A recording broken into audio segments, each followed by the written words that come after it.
Well, hello, ladies and gentlemen. Welcome to our annual Cedar Valley Anti-Racism Coalition book read. This year's book is Caste: The Origins of Our Discontents by Pulitzer Prize winning author Isabel Wilkerson. Wilkerson is no stranger to the Cedar Valley, as some of you may know that UNI brought Professor Wilkerson to campus a few years ago as we explored together her award-winning book and national bestseller, The Warmth of Other Suns, the epic story of America's Great Migration.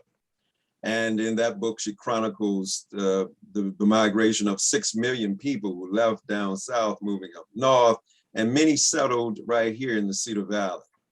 And it's important to note that that book too was over 400 some pages long. So Professor Wilkerson has a tendency to write tomes. I think that's a curious piece of information. We want to thank the Cedar Valley Anti-Racism Coalition, a conscientious group of members representing the Metroplex here in the Cedar Valley, who have a heart for transforming community for the better. And we especially would like to thank Gwen Berry, Chief Diversity Officer at UNI, as well as Rick Seeley, Manager of Learning Technologies at UNI, and all of their special teams members who played a part for helping to make such discussions as this one possible. My co-host tonight is Denny McCabe. Mr. McCabe is a retired Waterloo Middle School teacher. He taught American history at Hoover Middle School. Currently, he is a member of the Cedar Valley Anti-Racism Coalition and the Our Teach the Truth Coalition. We certainly welcome him tonight. And Denny, if you would, please introduce our panelists tonight. Thank you, Abraham. I'd be happy to. We have Chris Timms, and I believe, Chris, you teach at East High, am I right? Yes, I do. Okay, thank you. He's an East High School teacher from Waterloo. And then we have Abby Hendrickson from Cedar Falls High School, and Susan Langen from Cedar Falls High School. And you can tell us what responsibilities you have there at CF.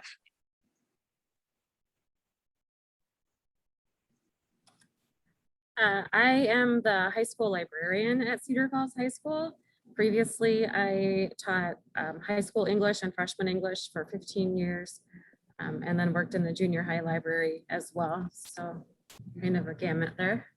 Thank you. That's Susan, right? Okay. And Abby? No, that's Abby. I was Abby. Oh, that's Abby. Okay. I'm Susan Langen, and I'm a high school counselor here. I've been here, this is I think my 29th year at Cedar Falls High School. So also a program equity director of the district and the equity committee also. Okay, thank you for being here. Indeed. And so tonight we want to go get started. Tonight is the education panel. And one of the things that the coalition was interested in communicating to everyone is that you don't have to have read the book in order to participate in these panel discussions this time go round. It's helpful, but not necessary, because we want to try to highlight what people are doing in their local context as it relates to anti-racism work. And so tonight we have, if you will, a subject matter expert in the co-host, Denny McCabe, who will start by asking some questions that I think will perk everyone's attention. And so let's tune in. Denny, go ahead and let's get started, please. All right. In today's political climate, some of the history that is contained in the book Caste might be considered divisive, and some might be criticized for making students feel guilty. So my question is, and this is to teachers or people that know about the teachers in your building, do you think they, or do you think you plan to present any of that history in your classrooms? And I'll start with Chris, because I know that you are a classroom teacher involved in history or social studies. So yes, excuse me, Christopher Timms, teacher at Waterloo East, head wrestling coach there as well, born and raised in Waterloo, Iowa.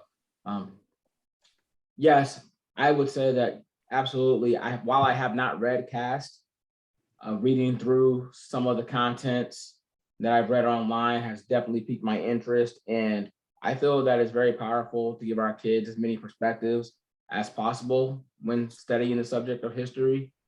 The more perspectives that we can provide, the more that they can create their own opinions, they can create their own views about different cases in history. I never want to present history as if it's one-sided. It's a puzzle. And in order for them to get the full picture, they're going to need all the pieces. So as many pieces as I can provide, that's what I'm willing to do for them to be able to form their own opinions and their own views about what it is that we are learning. All right, thanks. Abby and Susan, what do you think that the CF teachers, if they, we'll get to this question later, but if they've read the book or kind of have an idea of what's contained within, do you think that they will be teaching related subject matter? I think we've been having a lot of discussions, especially this year with the new legislation, you know, and teaching, and I know that's a later on question too, but That's right. been having a lot of discussions since the beginning of the year with how they're going to continue to teach some of those concepts and the history and real history and still abide by the legislature. And we, Abby and I actually in preparation for this have talked to a lot of, not just the social studies teachers, but also English teachers and some of the other ones too, because we want, you know, everybody's perspective. And I think in all the different departments, again, you know, we're still planning to teach those things. And you know, how the legislation is written and how, you know, it's perceived is always, you know, a little bit different, but I think, you know, we're still going to do it. We're still going to do it. How we're, like what Chris just said, give the history, give, you know, facts and things, and let kids still make their own mind up. And nobody's going to say to people that, you know, you should feel bad or anything like that because of your race. So, and nobody ever did that before either. So, yeah. Well, and we're talking about critical race theory, I am assuming, and teaching it in class, and it's a theory, but the theory behind it is that we tell the whole story and not just pieces of the story that in the past, especially in elementary and middle school, where people of color were kind of brought in as the ones who broke through, right? And those are the ones that we study as they are like side stories to the white story. And I think that is definitely changing. And as we research, you know, the new, talk to social studies teachers about the new standards for social studies and how that's changing. And there's a big push for almost racial literacy now. And the new laws seem to be designed to scare teachers a little bit. But I think those of us in education know that those laws are vague.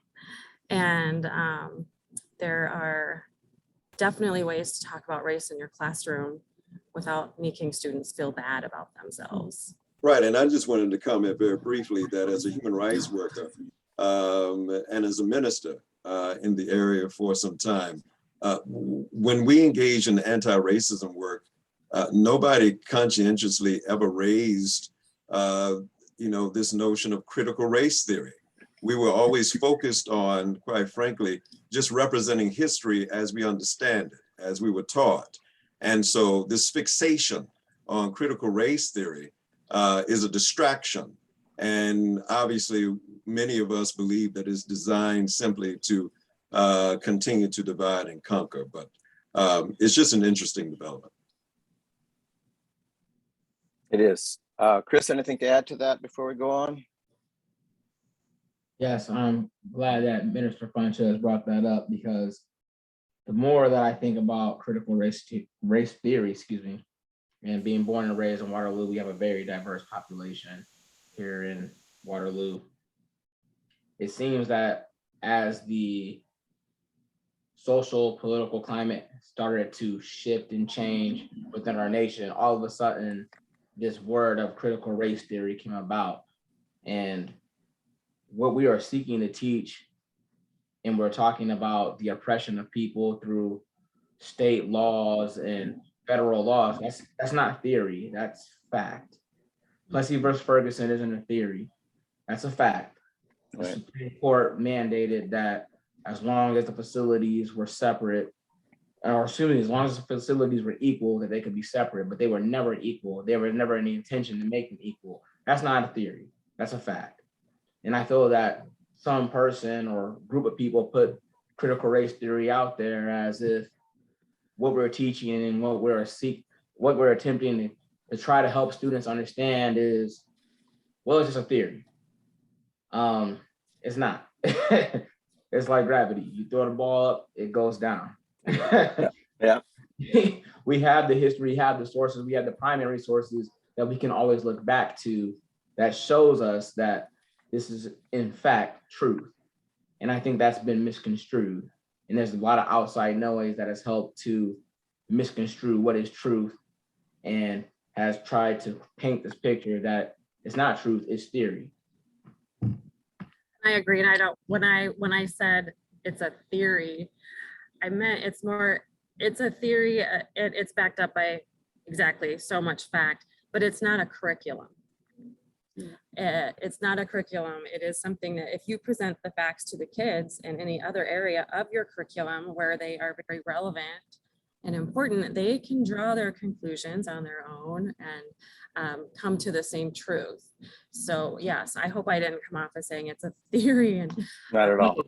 No, and I didn't hope, sorry if you took it that way. No, that's not, I wasn't coming at you or anything, but when Reverend Funches had talked about the divisiveness of this newfound term that we had never heard of until within the last maybe 2 or a year and a half, it just comes out of nowhere. All through my schooling, I had never heard of critical race theory. And now all of a sudden, when Nicole Hannah-Jones presents the 1619 Project, or Ibram X. Kendi comes out with STAMP, now we have this whole new idea of critical race theory. I just don't find it coincidental that this comes out of nowhere. Because Right. the information that it Nicole actually came out in the Hannah-Jones, 70s. Ibram X. Kendi is talking about, it's not a theory. It's not based on any theorist. It's actual factual information. They're pulling It's from history. primary sources. It's history. And that's just point blank what it is. So no, I wasn't saying that about you. So I apologize if you took it that way. I was just No, I was like, did I Reverend come off Funches wrong? was saying. Let me ask then, you all sound very confident that this is not maybe a concern, but I still wonder, Chris, are you or the teachers you know, or the Cedar Falls teachers doing anything to prepare themselves? Because I have a feeling that down the road, there's going to be some criticism and teachers will be accused of making kids feel guilty or being divisive. So I'm asking, how are you preparing yourself for that potential? I know our teachers are doing a lot of visiting. I know we spoke to our sociology teacher, Chad Van Cleve, and he's been in discussions with other people in, all over the country in like professional organizations, again, on how to do this, how to teach theology and the construct of race and not, do some of the things that the legislator says they can't do. So they've been having, I know in English too, they have, books and things that they read that they've been having discussions all the time and trying to figure out how to do this in a way, which isn't a bad thing. I mean, it's probably good that you're having some discussions and making sure including some of the things that maybe you hadn't included before, but just to be aware of some different things too. But yeah, I think there's a lot of people having a lot of discussions. Yeah, I just a little while ago read about a book that's been pulled in Texas. It's called the New Kid book. Do you know about this book? Yeah, he just got pulled from being a guest speaker at the school. He, Jerry, I can't think of his last name. Yeah, yes. And the book, I think a parent is quoted as saying, the book doesn't say kids are racist, but that'll be how they will feel. And their feelings or fear of their feelings is enough to get I think the author was invited to speak at the school, and then he was canceled by the people that don't believe in cancel culture, right? So I wonder what kind of response do you have to that, or how are you prepared to push back on those parents that say things like this one did? Oh, gosh. That's a good question. But it's pretty easy to push back, I feel like, on a topic like that. It's for one, that actual story is about a middle schooler who is a new kid New kid. a Black student at a primarily white school. And so that dynamic for that student, but it uses a lot of humor to get, and it's a graphic novel. It's, but how do you go about dealing with parents who want to pull and ban Is that a concern in Cedar Falls?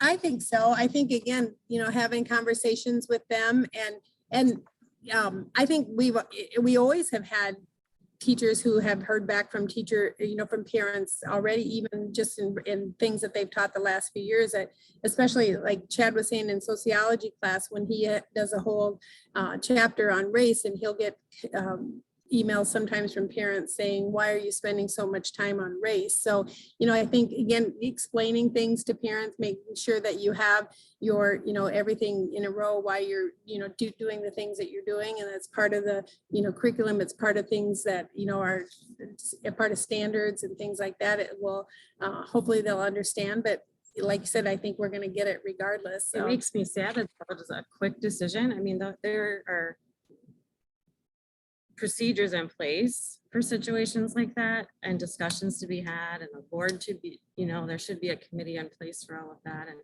if you think about it as a district, different administrators would even react differently in their buildings. One might be afraid for the conflict and pull it, and another one, wouldn't be, and wants to have a really deep conversation about the why before we, so yeah, I haven't foreseen that. We've taught, I mean, we teach the color purple up here. We teach the raising the sun up here. We teach, we teach a lot of things that our students have choice. That's kind of one of the big answers. It's not a choice when you're a fourth grader is in a fourth grade classroom and they all have to read the common book. It's different, Right. A different kind of situation. Well, I'm curious because never before have parents been armed with legislation that supports their point of view. I taught a lot of things years ago that in today's climate, I can't imagine how much trouble I would have been in. But in those days, I had a lot of things going for me. I had administrators that just trusted me to know what I was doing. And for the most part, I was left alone. I had a lot of autonomy, which I don't think exists so much today. And I certainly didn't have a state law, that would encourage parents to question everything I said or did. So I don't know what the climate's like.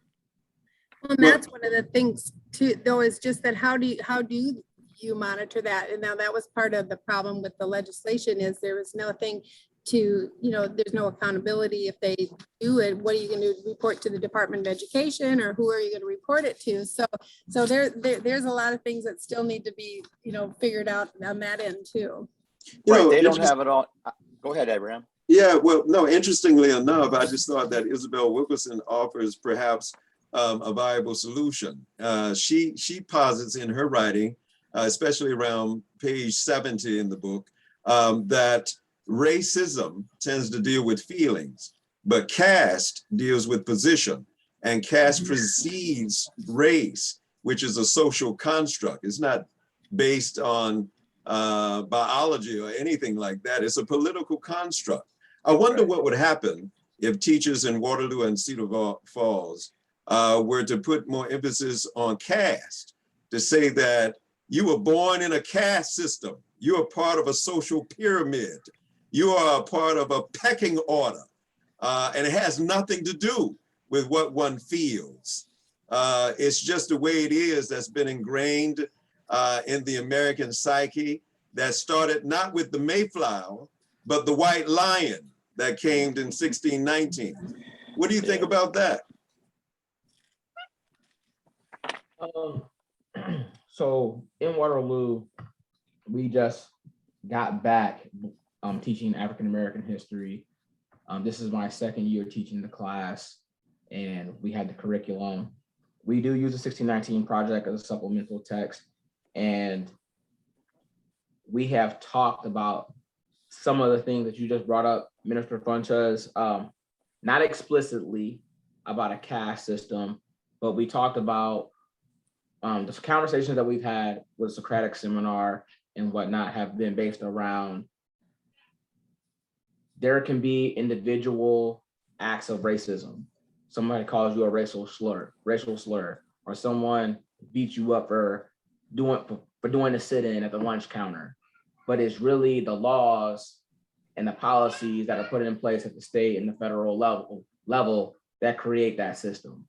So yes, you can change a person's, you can change one person's mind, but if the law says that you got to sit in the back of the bus, it doesn't matter what that person's opinion is. That's the law.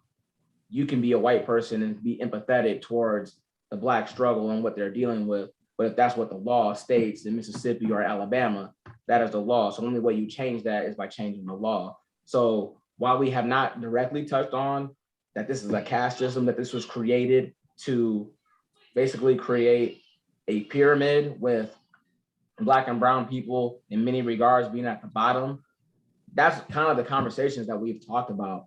And we read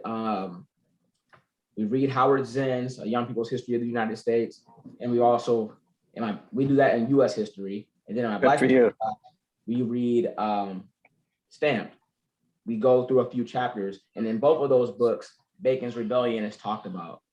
And it's talked about that this disgruntled white man who felt that he was being cheated by the system was able to gather free Blacks, slaves, and white people who were also upset with the system being controlled by the elite and forged this rebellion. But then the consequences of the rebellion was that the Black and brown people got the most severe consequences, and then the white people were kind of let off the hook and got certain privileges.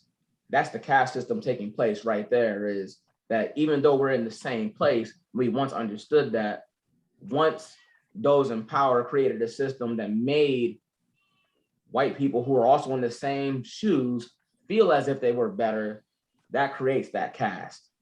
That creates that division. Now we no longer can see eye to eye because I just have just a little bit more than you. So now I think that I'm better. You're here, I'm where I'm at. And like I said, we haven't explicitly talked about caste versus race, but they definitely go hand in hand. They do. The socioeconomics and the race go hand in hand. And I think sometimes that it's more of, and a student brought this up today, we're having a Socratic seminar in my Black history class, and she was talking about the desire for power and money and influence oftentimes overshadows what ethically should be done. And I think that when that took place and that privilege was given, that certain degree of power was given, that's so hard to let go. It's so hard to let go. And it's been part of our nation for so long that it's going to be a long road to remedy what has been placed in the founding of our country. So my next question then is, where does that long road start? You know, at what age or grade level is it appropriate to start talking about racism or enslavement? You know, what do you think? Now you're all high school teachers, but I wonder, where do you start? So this was a tough one for me because clearly I'm a man of color myself. I'm a Black man. And my best friend, he lives in Iowa City, and he has a son who's of mixed race. His mom's white, he's Black, and he was 2. And we had a conversation about when we went over there to visit. Mom was very upset that when my godson went to daycare, the kid that he was attempting to play with told him he couldn't play with him because he was the wrong color. And he was 2. And at that age, you have no concept of what race even is. You have no idea about what race and all the aspects that center around it even are.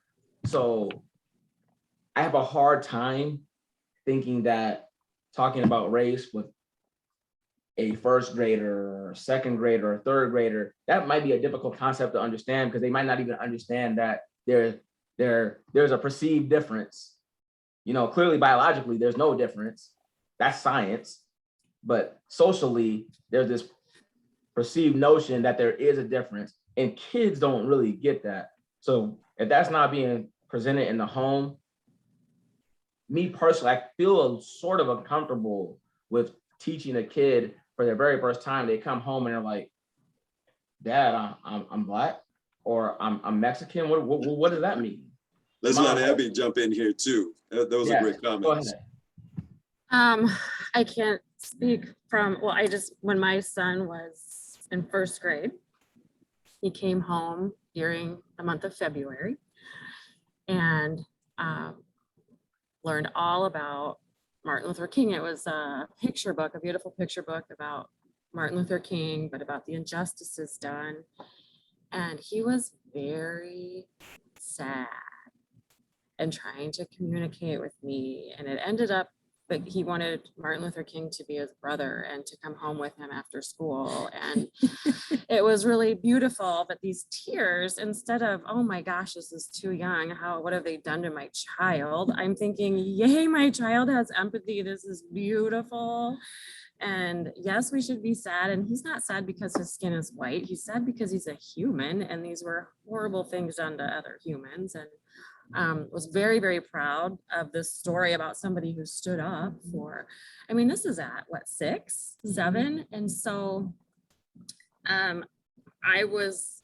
granted, it was in the month of February that he was learning about this. And but I don't know where the curriculum at that grade allows to bring in civil rights. So at least he got that the foundations were being built. And I'm sure their foundations were being formed in his mind even earlier than that. But there's different good things story. that you can do at every single level. I mean, even preschool, there's Yeah. things that you can do in different ways of, there's different ways of incorporating multiculturalism. Again, that first level is just, celebrating holidays and doing things like that.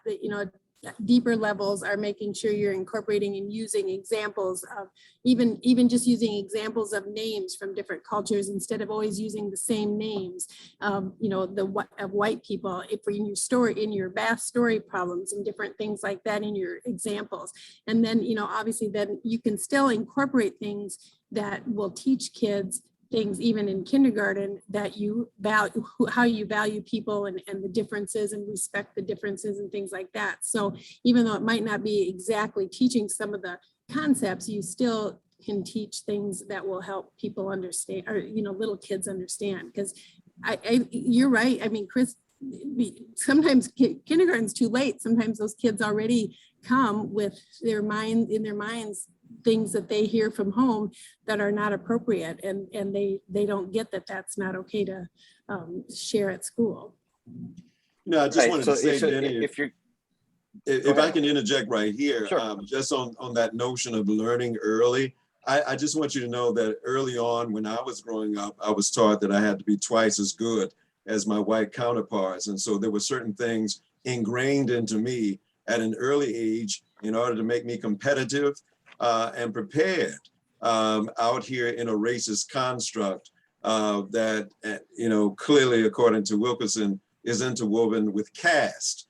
And this seems like a fitting place to talk about Paul Laurence Dunbar. But not only did I have to, learn about James Weldon Johnson and God's trombones as a little tot reciting some things in church, I remember. But I also had to learn We Wear the Mask by Paul Laurence Dunbar. And I would just like to read the poem. It's short, but it ties in with what Isabel Wilkerson is talking about. We're all part of this long running drama. and everybody has a role to play. And oftentimes, people that look like me wear masks that fits a role, but it doesn't describe what's really going on the inside. And so Paul Laurence Dunbar talks about this. Some consider it his magnum opus, but it came out in 1895. And I hope that as you're listening to this, you see how relevant it is yet today, especially when we think about the conversations that people have in real time, as well as reflect upon what Isabel Wilkerson has written in the book Caste. We wear the mask. We wear the mask that grins and lies. It hides our cheeks and shades our eyes. This debt we pay to human guile. With torn and bleeding hearts we smile and mouth with myriad subtleties. Why should the world be otherwise in counting all our tears and sighs? Nay, let them only see us while we wear the mask. We smile, but oh great Christ, our cries to thee from tortured souls arise. We sing, but oh the clay is vile beneath our feet and long the mile. But let the world dream otherwise. We wear the mask. And that is Paul Laurence Dunbar. Some say here he was addressing this notion of double consciousness. Kendi talked about that in his book, How to Be an Anti-Racist. W.E.B. Du Bois talked about that in his book, The Souls of Black Folk. And it is still this dual consciousness that a lot of Black folk are still carrying around in their person every day. And so it just makes me wonder, how much of a struggle is it, as Denny was asking, for teachers, for counselors, to start talking about race, start talking about caste, even in kindergarten. There's a great article in last Sunday's Des Moines Register, I think, from USA Today about teaching preschoolers about race. And I think it was a curriculum that was developed in Brooklyn by an African-American student or teacher. And I think that the philosophy behind it was, as Chris indicated, kids are going to experience something. They might not have a label for it, but at a very young age, they will experience these things. So they might as well have formalized instruction about it that's age appropriate as soon as possible. Yeah. And then moving on to my list of questions, on page 92 of Caste, Wilkerson talks about the schools that let children out to go view lynchings. What was age appropriate about that? Any thoughts? The whole section on lynchings was just striking to me in that book. Yeah, I can respond to that. And before I do that, or Abby and is it Susan? Mm-hmm. Yes, I loved you guys' response to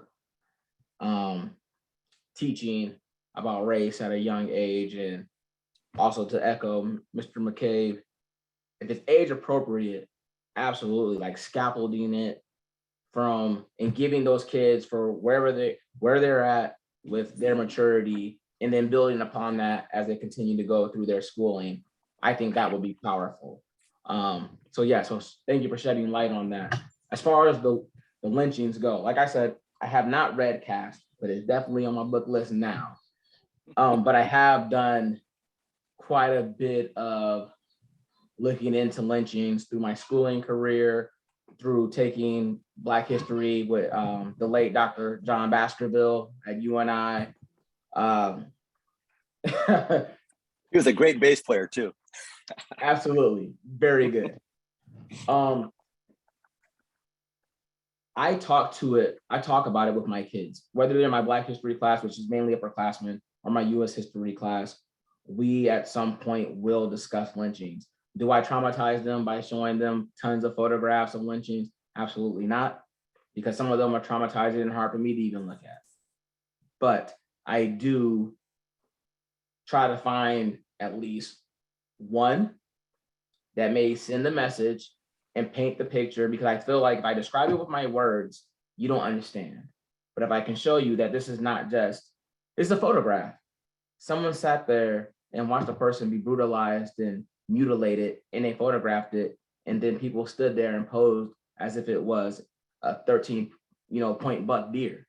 And that's how they treated human beings. And I let my kids understand that these things went all throughout the South. Thousands of lynchings that were recorded, but how many of them weren't even documented? And not that, and also painting the picture that this wasn't even something that was just done to grown adults. This also trickles to its men, its women, its children are all the victims of lynchings. I was listening to a podcast. My wife listens to this podcast called it's called Scared to Death. She really loves it. And I don't really care for it, but this one caught my attention, and it was about this supposed haunted place in Savannah, Georgia, where this a man was lynched and his wife spoke out against the lynching. She opened her mouth, and then in turn she gets lynched. But the crazy part about it was she was pregnant when she got lynched. And not only did they lynch her, they cut the baby out of her stomach. And I share that with my Black history students. They're at that age, they're juniors and seniors. I would not probably share it with my freshmen, but I needed to let them know that this, as great of a country as America is, this is also American history that we oftentimes try to sweep under the rug and try to forget. Lynchings are a part of American history. How many Black men have been lynched with false rape allegations and maybe suffering from mental health issues and did something, and then they were lynched? Emmett Till, 14 years old, and he's a powerful story because my freshmen are that same age.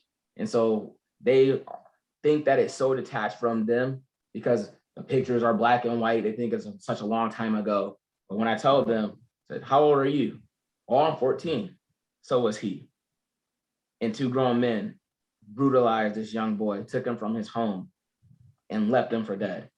And so I think it's, and I won't ramble too much longer because I want to let everybody else speak. No, you're fine. But speak to your point about children being let out of school to go watch it. I do also make the emphasis with my students that lynchings were a public gathering, that these things usually happened within the center of the city in a courtyard. And it was like, let's bring our picnic baskets and we'll sit down and we're gonna watch this person get beaten, brutalized in front of everyone. And then I did further research on it, which was very disturbing to realize that oftentimes after the lynching, there were people who would take souvenirs, like the flesh of the victim, body parts, sew it in the bags and parts of clothing. Highly disturbing, very highly disturbing. But it's the history. And I think to deny students of that history, you get a very false perception of what our country is. And I'm not saying our country is bad. I love our country. But just like any person or any individual makes mistakes. They can make horrendous mistakes. How do you grow from them? You recognize your mistakes and you own your mistakes. And then that's how you grow. If we sweep this stuff under the rug and pretend that it never happened, we can never have growth. So yes, you need to understand that these things happen. These were committed on our soil. And oftentimes there are people in law enforcement who should have been enacting law and order who are also participating under the white cloak and hood. You know, Brother Timms, I was reflecting upon what you were saying and this notion of teaching history, the way it should be taught so that we are informed, because it's all American history. It's not Black history, it's American history, even though it is Black history. What came to mind when you were talking, especially in the context of this conversation around caste, is that there was a reason why these young lads were taking to the lynching, while all of these people in town would congregate at the lynching. because they were trying to reinforce caste, that there's some people who are high up on the pyramid. And then there's some people, if you want to call them that, belong at the bottom of the social pyramid. And by watching the lynching, the absolute physical disembodiment of individuals, male, female, and sometimes children, right in real time, reinforces the notion of caste, which is what Wilkerson is talking about.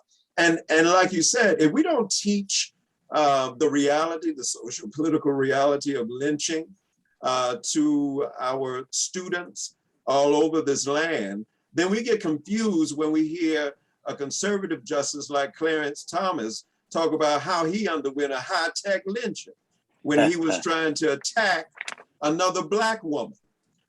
It's critically important that we help set the record straight, I think, as teachers, as educators, as counselors with our children, so that they have a clear view of what we're dealing with out here in the real social political world. Well, and I'm sorry, go ahead.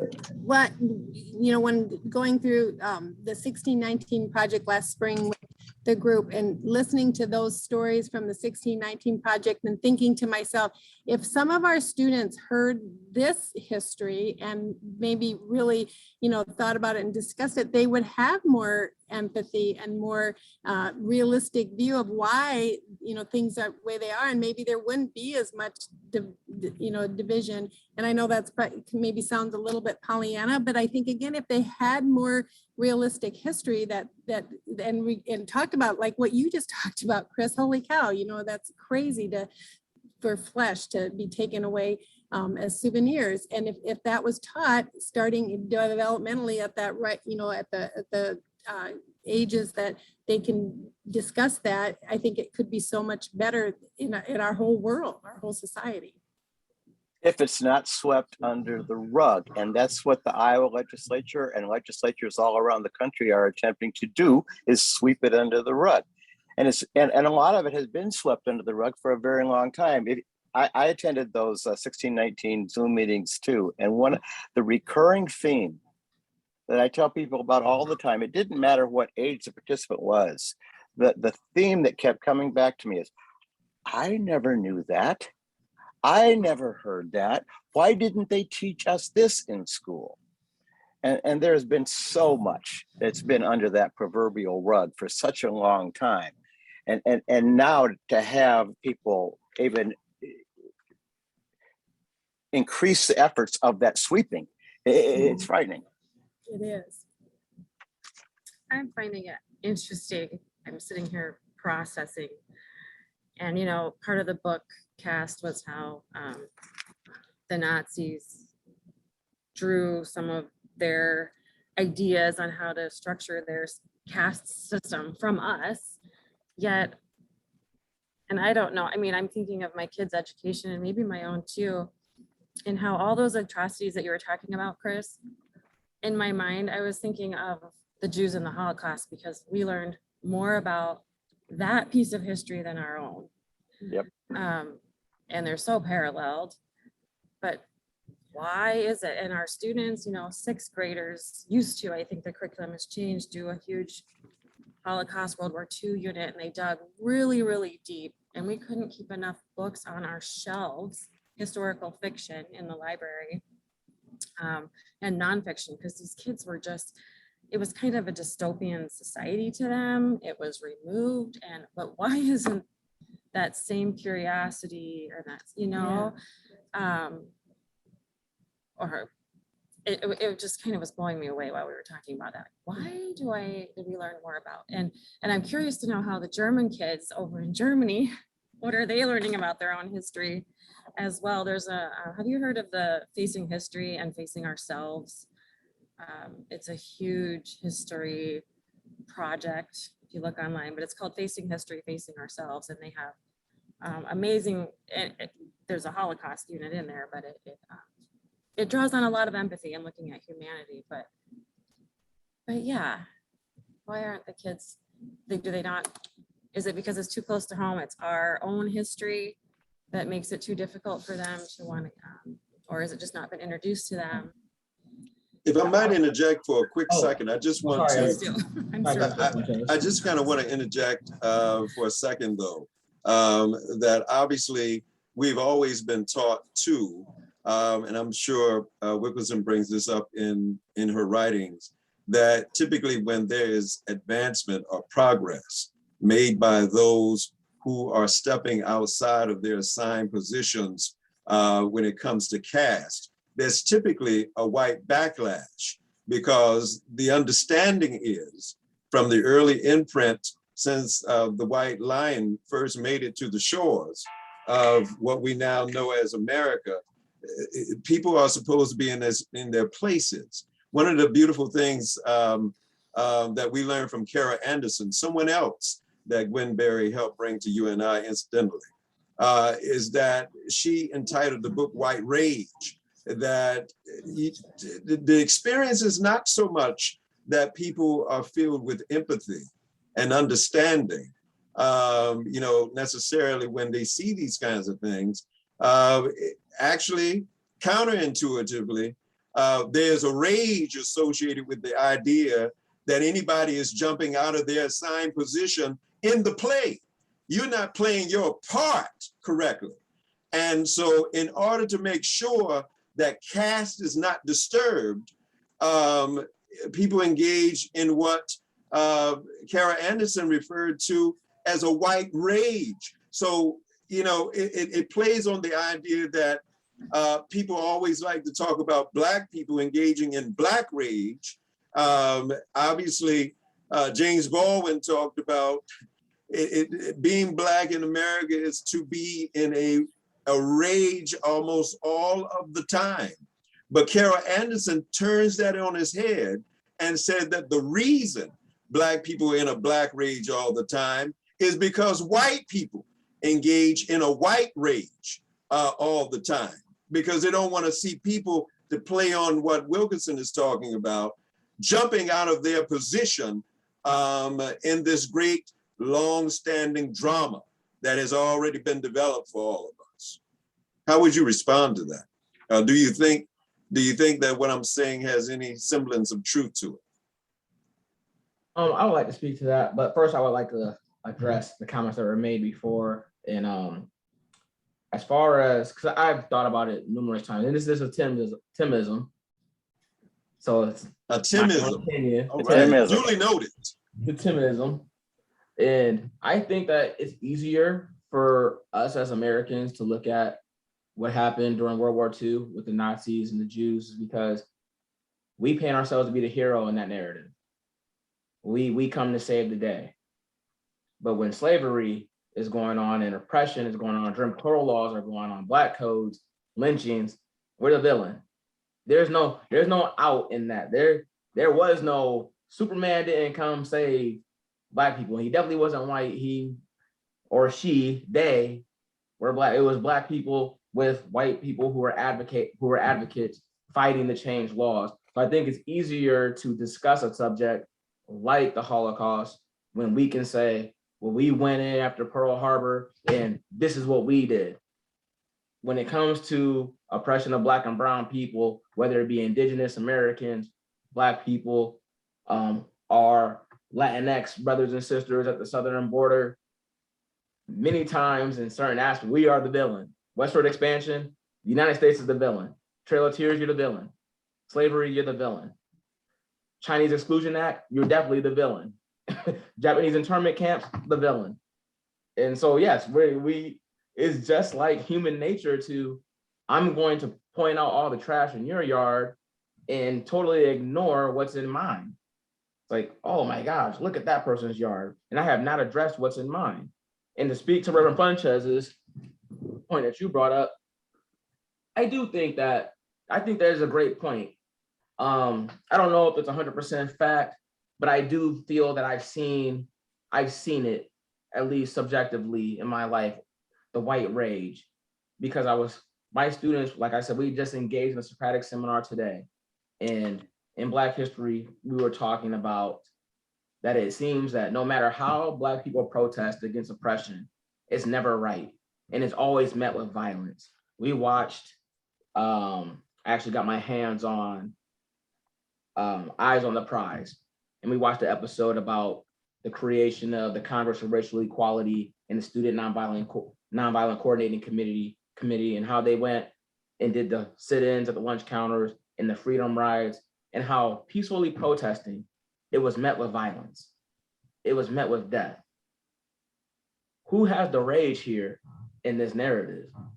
The Black people who are peacefully protesting, especially when it comes to the freedom rides, because the Supreme Court had legislated and said that the bus terminals were to be desegregated. So the Black people and the white people who were going to the different sections of the terminals weren't breaking the law. It was the people in power not enforcing the law, but yet law enforcement came and delved out aggression to the wrong people. You allow white violence to become on the white people who are advocating and working with the organization and the Black people who are a part of it. And I think that it makes what you said, it really just drew my attention to that, because even when it comes to Colin Kaepernick took a knee, and while people may have their own personal opinions about it, who was he harming? Who was he killing? Who was he causing physical damage to by taking a knee during the anthem? And that was seen as this huge disrespect. And it drew me to a place where it's not that, well, there's a white right of protest. No, there isn't. Because if a protest doesn't elicit an emotion, if it doesn't cause a reaction, then what the heck are you even protesting for? It's ineffective. The protest is supposed to get your attention. The taking the knee during the anthem is supposed to make you see. So that way you have to look back and reflect, whether you agree with it or not. And I just feel that was that rage that just came out. He's not kneeling for the anthem. And then I go back and think back, when my granddad fought in World War II in the Philippines, he came back and he couldn't even vote. So you say a disrespect against the veterans, the country disrespected my grandpa. He just died 3 years ago. He fought in the Philippines. That's when some of the worst fighting took place. Laid his life on the line for the flag. And then when he got back home, he could not vote. I'm glad and I feel very blessed that he was able to see the first Black president take office, but he couldn't vote. So where's that aggression at? We talk about respecting the veterans. What about all the Black veterans who were met with lynch mobs when they got back home, like the Harlem Hellfighters? And on that note, by the way, we do have local elections coming up, and we hope everybody exercises their right to the franchise. We got about 10 minutes left, Denny McCabe. Well, one thing Chris just said reminded me of the prologue to the Wilkerson book about Colin Kaepernick. She started the book with the story about the man in the crowd. The one man who refused to salute Adolf Hitler at the Nazi rally. And I wonder why she started the book with that story. I think in my mind, she's pointing out how difficult it is when you're immersed in this caste system to step away from it and criticize it. And then again, I wanted to get back to a couple of things because I'm curious about the courage of social studies teachers. Now, it's easy for me. I can talk from the safe confines of retirement, but I don't know what it's like to be in the trenches today.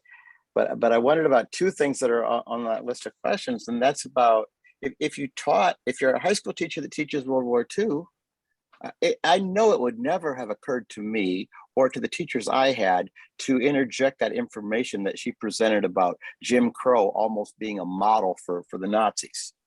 And I wondered, would the teachers that the teachers that are in your buildings, do you think if they read Caste, would they be inclined to include that information in their lessons about the Nazis or World War II?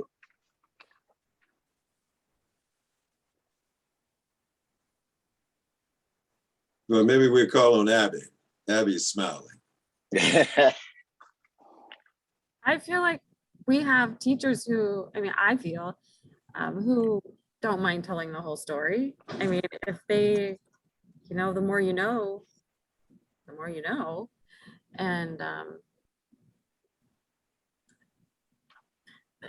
Well, and I think it's powerful coming from, we don't have any student or teachers of color in our social studies department. So, even hearing that whole story from, white people is probably powerful too, because then they're including it and making sure that everybody is hearing the whole story instead of just the, the one-sided one that people have said. So I don't know if all of our teachers will have enough courage to do that, but I think hopefully they will, because it needs to be told. well, and now with the standards, I don't know how it's done in high school, but there are more units. Like, is the Holocaust told in isolation, or is it told in a unit of power, about power and conflict? And then you can draw such obvious comparisons if you were doing a power study rather than sequential history. One of the things that someone in our chat room has brought out, and I distill it down to this: power concedes nothing without a demand. And of course, I think she's highlighting the fact that conscientious individuals like those of us who are part of the coalition, those of us who comprise these panels as we move throughout the next month talking about caste. Well, that is a radical act in and of itself, I think, but we obviously have to make some demands on those in power in order to change the systems. And perhaps you all are in positions where you can make demands that will push back on those on the local school board level in order to bring about the kinds of changes that most people want to see. How easy is that? What kind of sacrifices do you have to make? I think it's getting incredibly more difficult. I related the story of a teacher I just became aware of in the Des Moines area who was doxxed, and I what the doxing is, when all her personal information was available online, and she experienced quite a lot of anxiety from the hate mail and the threats that she received. Wow. And all she was doing was literally teaching the wording of the House File 802 and then asking students if they had questions. And that's what drew the attention of her critics and caused her all the turmoil that she, I think, to this day is going through. So I don't know what my advice to current teachers would be, except for that this is out there. And I wonder to what extent your school districts, how much do you know? What is the Waterloo School District doing? What is the Cedar Falls School District doing to be prepared for this?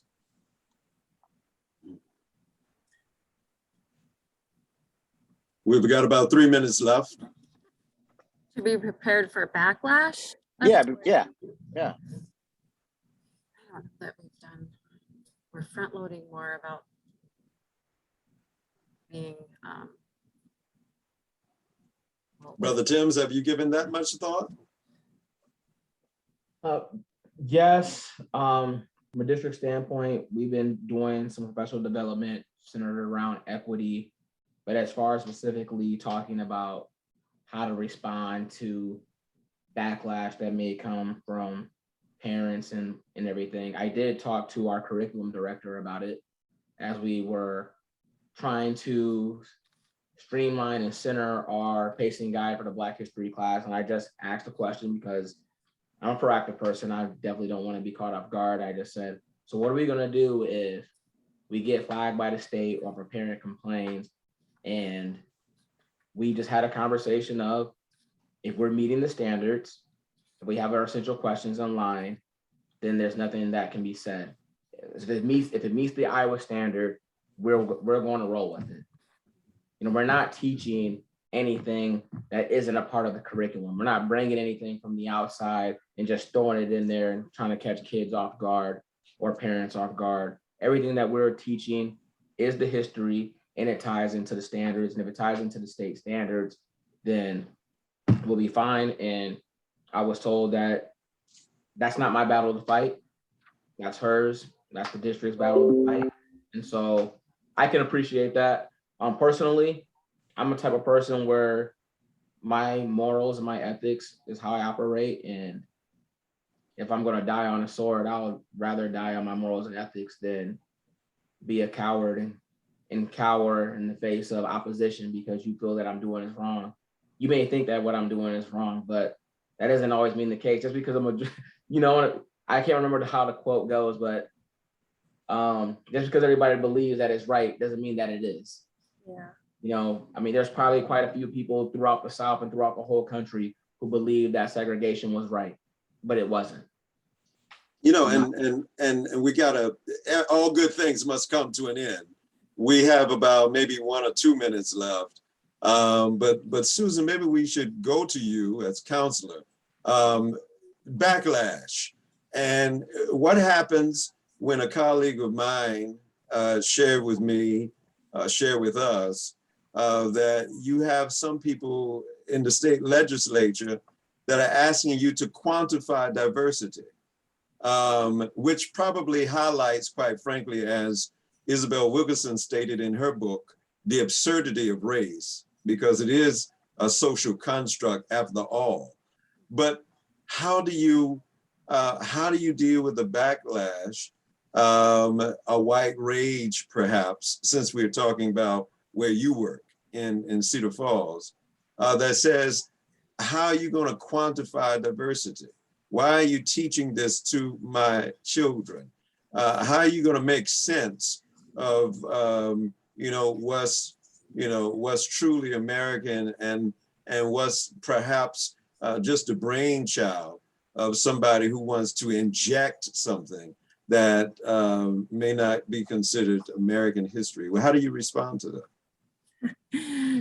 Different ways, depending, who but I remember even years ago when we used to do these dialogues where students would get together and student facilitated conversations. And I remember one time that one of the teachers came down and said, aren't we done with this? Don't we, why do we keep talking about these things? And so it's not even just from the parents, it's also sometimes, from our staff members. But I don't know, I always think about, Denny, you mentioned Jane Elliott in your questions. And I just think, the courage that woman showed with the brown eye, blue eye experiment in Riceville, Iowa. And when we've been lucky enough to hear her speak, I've heard her speak at least 3 times, and the courage, that she showed and the backlash that she got from that little small town and the backlash she continues to get, I guess, making sure you're connected to like groups like the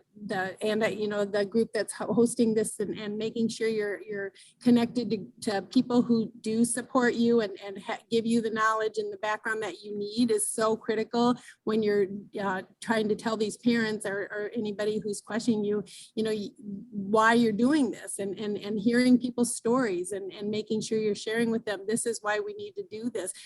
Abraham, too, when you talked about the mask, and I sit here and I think, I know, our kids, what age did you start wearing your mask? What age, how young do you start teaching kids about racism? Well, how young were you when you started wearing that mask or, learning how to do some of those things? So yeah, that's where I think it's so important to continue to educate and making sure that you have the knowledge to sound like, to know what you're talking about and telling the parents that this has to be, this has to be done. That's beautiful.